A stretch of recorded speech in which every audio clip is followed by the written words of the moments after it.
So for reading time / phonics time today, it's going to be a little bit different. We're not going to be working on anything with our new sounds that we've been talking about all week. I do want to spend this time, since I have your attention, to get your attention to talk about the sounds real quickly, because I know that it's fresh in our minds, so I don't want that new information to go bloop bloop and right out your mind, just because this is new information and I want to make sure that it's in your brain, okay? So remember, when we see AR together, we're not going to say ah-ra. We are not going to say a-ra either. We are going to say it together and just say R. You're not even going to say the sound. You're just saying, when you see AR, you are going to say R, like in the word star. Listen to me tap it again. R, star. We write star as ST. We have that ST blend at the beginning, and then we see AR when we write it. So we want to say R. AR is chunked together and it's saying R. Okay? So remember, AR says R. Say that to yourself at home right now. AR, R like star. AR says R like star. Okay? Then we talked about another sound this week, and the sound was a little bit trickier than our AR sound. Now we talked about the sound OR. So when we see OR together, we say OR. So say that to yourself at home. OR, or, like storm. We hear it, listen to me tap it. This word also has the ST blend in it. Or, storm. Do we hear that OR? I don't say or ora. I say or it's a chunk together. It's just like our vowel teams. We chunk it together. We call these R-controlled vowels. R is taking over and it's going to say R. Just like in our vowel teams. Only one vowel does the talking. So here, the R is going to make it say or. Okay? Alright, we also talked about O-R-E. Now, O-R-E and OR make the same sound. These two are, anytime you see these two parts in a word, you're going to say or, no matter what. Now, I told you, some of you are like, I don't know when to use which one.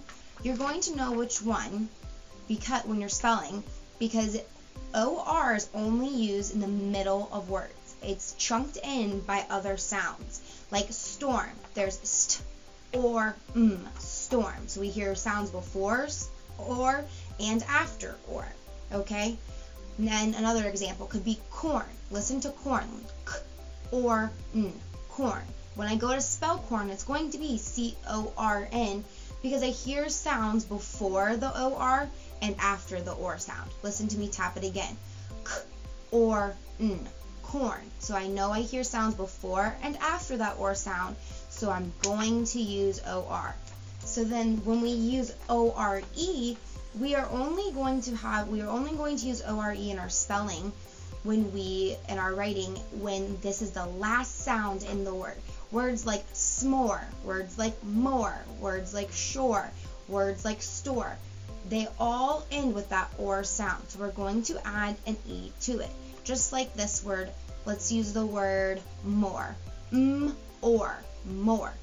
I know I have to add an E to it because I just hear or more. I hear nothing after that or sound. So remember, we use AR is at the end of star. So R, star. That AR sound says R. Remember, you can see here with our words, ORE is only used at the end of words. So I don't see any more letters after that ORE chunk. I just see or, more. And then corn is chunked in. It is chunked in by two other letters, so I know that it's OR, okay? So it would be K or corn, okay? So remember, OR and ORE, same sounds. ORE is only at the end of words. OR is chunked in the middle of a word. AR can be found beginning, middle, or end. So that one's pretty tricky. It's pretty easy to remember. So AR, say it with me. AR is R. ORE is or. OR is or as well. Okay? So that is just a little bit of a review. What I'm going to do now is I've already read the story to you once this week, but I'm going to read it to you again. I read it with some people in small group, and I also shared the story on our Google Classroom, so you might have read it by yourself at home as well, or with one of your family members. So I'm going to read The Garden from Frog and Toad together. Okay, and I'm actually going to just I brought one of the black books home, so I'm actually going to just use it while I am reading the story to you. Before I start reading the story, I want to talk about our story elements, because your worksheet for your reading phonics time today is going to be filling out this worksheet. So we need to talk about the story elements. Now, the story elements, so the elements in a story, it's going to help us fill out that map. So the first element is a character. Characters are the what? The people in it, the who. They could be animals, it could be people. The characters are who are in the story, or who the story is about. The plot. What is the plot? Correct. The plot is the what. It's the problem. It's the solution. It's what's going on in the story. What was the problem in the story? How did they solve it? We've been working a lot with these story elements in reading groups when I've been reading with some of you. And then the last one is setting. The setting is not only where the story takes place, but it's also when the story takes place. Does it take place during springtime? Does it take place in the winter time? Is it happening during the day? Is it happening at nighttime? So it's not just where, it's also when. So character is the what? Right, the who the story is about. The plot is the what's happening, and the setting is the where and when. So I'm going to read the story today, and then I'm going to help you fill out this character map today, the story element map. So we're reading our story, The Garden, from Frog and Toad. Frog was in the garden. Toad came walking by. "What a fine garden you have," he said. "Yes," said Frog, "it is very nice, but it was hard work." "I wish I had a garden," said Toad. "Here are some flower seeds. Plant them in the ground," said Frog, "and soon you will have a garden." "How soon?" asked Toad. "Quite soon," said Frog. Toad ran home.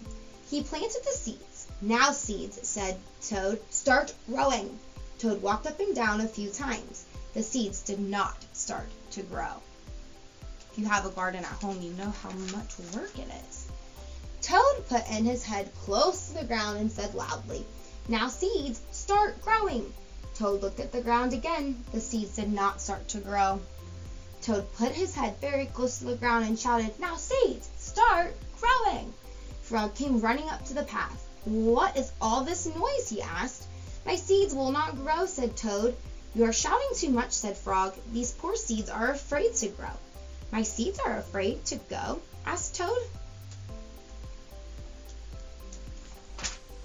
"Of course," said Frog.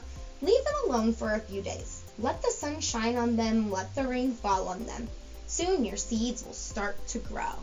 So who are our characters so far in the story? Good, Frog and Toad. That night, Toad looked out his window. "Drat," said Toad, "my seeds have not started to grow. They must be afraid of the dark." Toad went out to his garden with some of his candles. "I will read the seeds a story," said Toad. "Then they will not be afraid." Toad read a very long story to the seeds. So what's Toad's problem? What is he upset about? Right, he's upset that his seeds aren't growing. All the next day, Toad sang songs to his seeds. And all the next day, Toad read poems to his seeds. And all the next day, Toad played music for his seeds. Toad looked at the ground. The seeds still did not start to grow. "What shall I do?" cried Toad. "These must be the most frightened seeds in the whole world." Then Toad felt very tired, and he fell asleep. Toad, wake up," said Frog. "Look at your garden." Toad looked at his garden. Little green plants were coming up out of the ground. "At last," shouted Toad, "my seeds have stopped being afraid to grow." "And now you will have a nice garden too," said Frog. "Yes," said Toad, "but you were right, Frog. It was very hard work." Okay, so now you need to get out your paper for reading, and we'll do the story map together. So this is our story map. A story map is just parts of the story broken down. So you can look at this and kind of have an idea of what's going on in the story. So remember, character is who, plot is what, setting is where and when. Oops, sorry. All right, so who are the characters in the story? Good. Toad was one of them. There was one more. Good. It was Frog. All right, those were the only two characters I noticed in the story, so let's move on. So our characters are who, we got that one done. Setting is where and when. Where did our story take place? So where and when. Where did our story take place? Right. In Toad's garden. Why did I put an apostrophe S for Toad's garden? Right, because the garden belongs to Toad. And when did this story take place? Did most of the story take place at nighttime? Did it take place during a snowstorm? When did it take place? Good. If you said daytime, you are correct. Alright, I'm going to let you do the rest of this part on your own. You're going to do what happened at the beginning of the story, the middle of the story, and the end of the story. If you need to rewind my video, you are more than welcome to do that. And that might help you again, but try to think about it on your own. I want to see what your brain remembers. What happened at the beginning of the story, middle, and end? You're going to write one sentence for each is fine with a picture. Remember, our picture should match what the words say. So if you said at the beginning, Toad planted seeds, you wouldn't want Toad at a birthday party. You would want Toad actually planting seeds. So go ahead and pause the video and finish this worksheet.